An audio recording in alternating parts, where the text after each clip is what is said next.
What's up agents, Patrick Wolf here. Welcome to another Division 2 build video. Today's build video is going to be my best PvP build. Now, this is the build that I normally use about, I would say, 70% of the time I'm playing in PvP. I like to switch my builds up. I'm always using different builds, different skill builds, clutch builds, whatever kind of build, seeker mine builds, all of that. Because, you know, it's always nice to be diverse and to have lots of builds in your loadouts to have a bit more fun.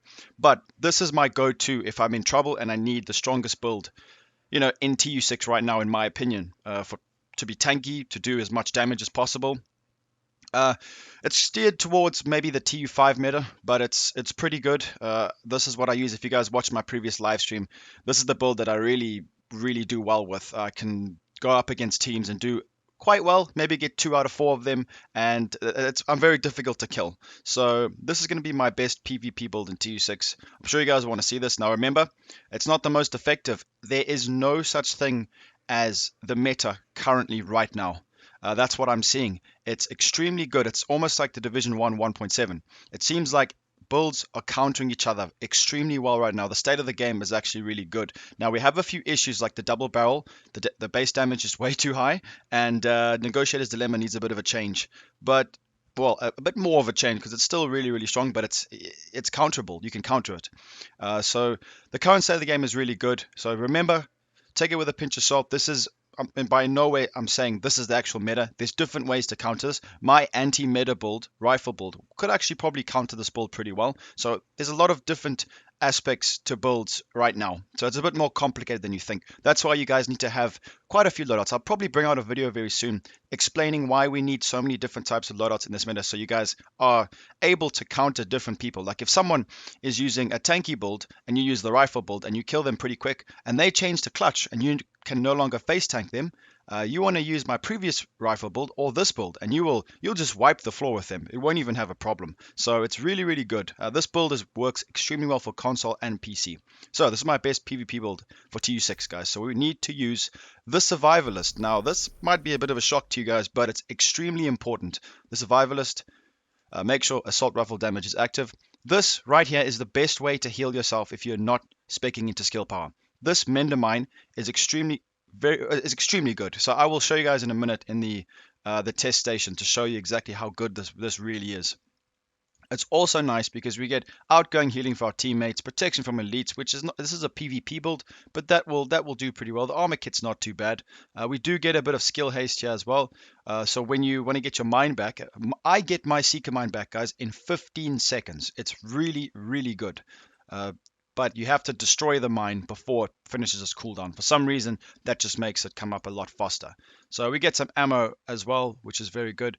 Group members get 10% bonus damage to targets with status effects, which is the idea around this build in a certain way, which I'm going to explain. So make sure AR damage, because we're going to be using assault rifles for this build, and the fire grenades. Make sure that's active. I'm sure you guys have got this fully activated. All right, so let me explain to you guys what my idea for this build was. Now, I know the two-piece Patriot is, I've been seeing this for about a month. This is nothing new. I've seen a lot of people run this build. I've been running this build for quite a while, but I've recently tweaked it and I found the perfect balance. Something that really works. It works really well. So basically, it's an 811-2. I'm going to be using the Eagle Bearer, but we're not actually going to be using this gun most of the time. We're going to be using the Pyromaniac. So the Eagle Bearer is at 22.4k base damage, which is really high for a build where I've got 536k armor. So that's very important. You guys know I'm not going to go over the talents for this gun. I'm sure you guys know it. If you want to pause and have a read, it's over there. So the whole point of this is to have The Eagle Bearer as your primary. This is better at longer ranges because of the high base damage, hitting the headshots. The Pyromaniac is gonna be a must for the secondary. Now, obviously, you guys can use whatever you want, but with Survivalist, we get fire grenades, and we are using Wicked on the gloves. A lot of people don't run hazard protection. If you guys have issues with this, with hazard protection, then obviously you don't want to be specking into this. So then you swap to the Eagle Bearer. So it's the best of both worlds. Now we're going to be using our fire grenade, and I'm going to explain to you when we get to the gloves. We get a lot of damage, guys. We get 55% extra damage for this gun. 55 if you just put someone on fire with your grenade. So if you go up against people who don't have hazard protection, who are full DPS, perfect concussion builds, you will absolutely destroy them. You will not have any issues. Entire teams of them will go down instantly. It's very, very good because of perfect ignited. Now this has got two elements to it. So 40% weapon damage to burning enemies. After 2 kills, applies burning to the next enemy. So you'll be putting people on fire just with your gun as well. Allegro double duty. It's very, very nice. Don't be fooled by this base damage. This gun is insanely good. So what I normally do is if you go up against people with 100% hazard protection all the time, and maybe you're saying, well, a lot of the people I face have got 100% hazard and they're immune. Change Wicked and put like something like Precise if you're good at headshot damage, or you can put on something else which will actually bring your crit chance quite high, like Surgical, which will give you 10% extra crit chance. But like I say in all my videos, these builds are templates. So let's just continue. We'll get into the explanations just now.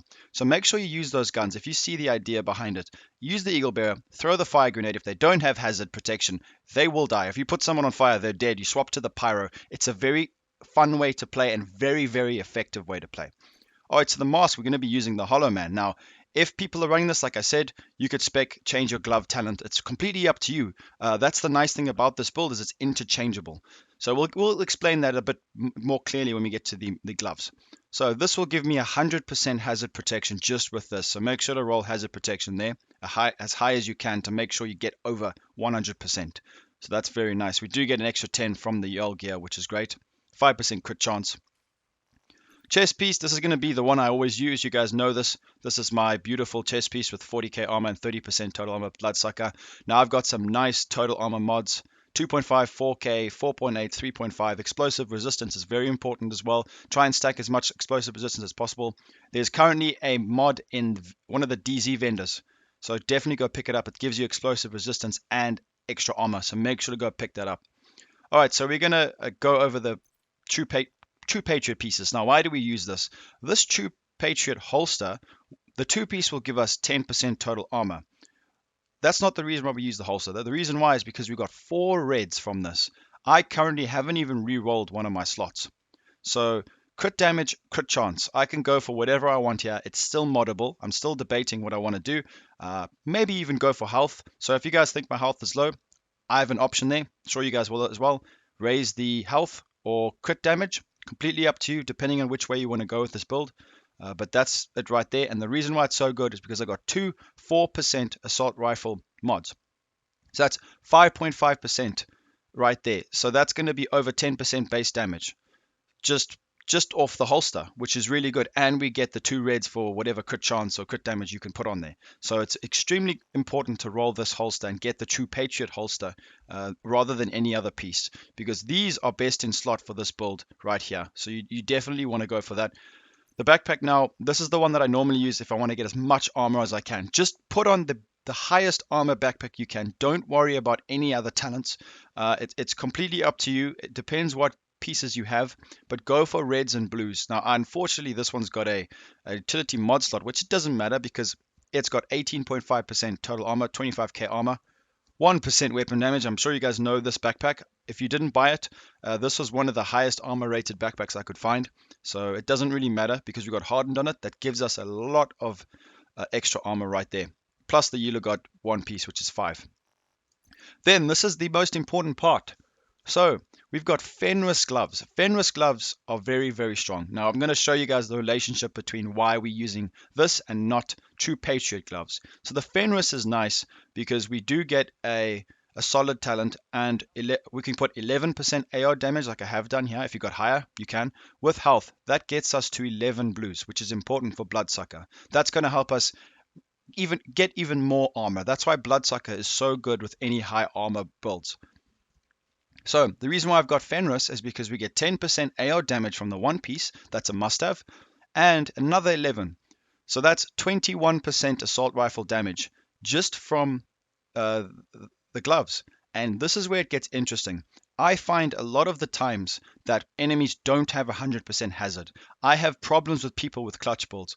Face tanking them is not easy, but all I have to do is shoot you with my pyromaniac weapon or throw a fire grenade at you and I will kill you. There's no chance you're going to survive that because the amount of damage you get is unparalleled. That'll be 55% extra weapon damage if you put someone on fire. I would not pass this up for anything else. Now, remember what I said before. If you come up against a group of people, this is why you guys have to adapt your pieces. It's not just about keeping one solid build on. The nice thing about this build, and the reason why we have got these gloves instead of 2 Patriot, is because you can swap them, like I said before, to precise. If you want to get just flat out headshot damage, or you can get surgical, which can bring your crit chance to almost 40% with this build. You can get 40% crit chance with this build, maybe even slightly higher. So you can still get a lot of crit chance, so you guys can gauge. But for me, this is the best option because I'm just burning people left, right, and center. A lot of people are not running the Hollow Man mask, so this is great for me. It helps me a lot. So the reason why we didn't go for 2-piece Patriot, let's say gloves and holster, is because the gloves will, yes, we will get a blue and 2 reds off the gloves, but the damage output for my pieces is more with this piece. I'm getting more damage from the Fenris plus the roll because I can only put 5% on my mod on the True Patriot gloves and get 11% of the assault rifle damage, which will not beat it. So I won't be getting over 20%. I'll be getting 11 plus, let's say 6. It'll be only 17%. So instead of the 21% that I'm getting now. So it depends on what build you have, what pieces you have, but this is better for me. I get more damage, and then on top of that, Wicked only rolls on the gloves, so I need this. So you guys can decide. Now I've gone for the knee pads because there's nothing really in slot there that would benefit this build too much. So I feel like the knee pads is the best place to put True Patriot. I've got 17k armor, which is quite nice, I'm not going to lie. 4% AR damage. Then we've got some nice total armor mods there with explosive resistance. Very, very nice. So that's how I get my armor very high. The 2-piece Patriot does make a big difference. So what skills are we going to use for this build? This build is so effective because we're going to be using the booster hive. We're going to be running extremely fast, dodging enemies left, right, and center, then putting a lot of damage into them. You can survive long periods with this build. Use the booster hive. Now, you can't really mod it, if I'm honest, but this is how you're going to be getting so much survivability. This mine really heals you well, even with 500,000 armor, because you can put a magnetic disc, 80% skill haste, and 50% healing from the survivalist, which is great. It's extremely strong. And this mine actually heals your teammates very good because remember, we get 15% outgoing healing from the specialization. So it's a must. It really, really does work well. So I'm just going to go through the stats for you guys to look at. Headshot damage 55, crit chance 27. So we could add another 10%. So we could get just under 40. It'll be 27 plus 10. So it'll be just under 40% crit chance. By just putting surgical. So it depends how you want to roll this build. Like I said before, I don't want to say it again, but let me just repeat myself.